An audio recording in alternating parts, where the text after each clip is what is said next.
On a peaceful farm, there lived a group of hens.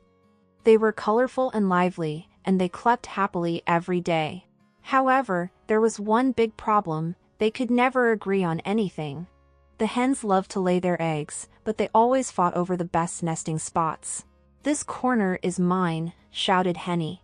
"No, I was here first," argued Penny.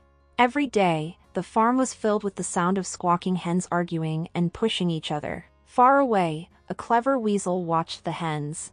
He noticed how they quarreled all the time. "These hens are too busy fighting to notice anything," he thought. "If I attack them one by one, they won't even stop me." That night, the weasel crept onto the farm. He quietly sneaked into the coop and caught one of the hens. The next morning, the hens realized one of their friends was missing. "Where did Clara go?" asked Daisy. "Maybe she left because you're always yelling," snapped Henny. And just like that, they started arguing again. The weasel was pleased. "These silly hens will never work together," he laughed. That night, he came back and took another hen. The same thing happened the next day, and the hens kept bickering instead of solving the problem. One day, the farmer came to check on the hens. "Why are there so few of you?" he asked. "You must all stick together to stay safe." But the hens ignored his advice and argued even more. The cleverest hen, Polly, began to worry. "If we keep fighting, the weasel will catch all of us," she warned. But the other hens didn't listen. That night, Polly stayed awake.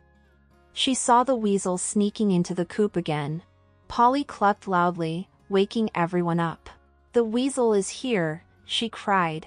All the hens were scared, but Polly had a plan. "We need to work together.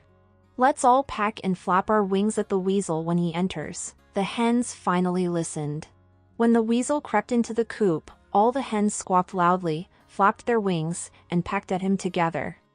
The weasel was shocked. He tried to run away, but the hens didn't stop until he was far from the farm. The next morning, the hens were relieved. They realized how working as a team had saved them. "Polly was right," said Penny. "We need to stop fighting and help each other." From that day on, the hens shared the nesting spots and looked out for one another. The weasel never dared to return, and the hens lived happily on the farm. Moral of the story: united we stand, divided we fall. Subscribe to our YouTube channel for more videos.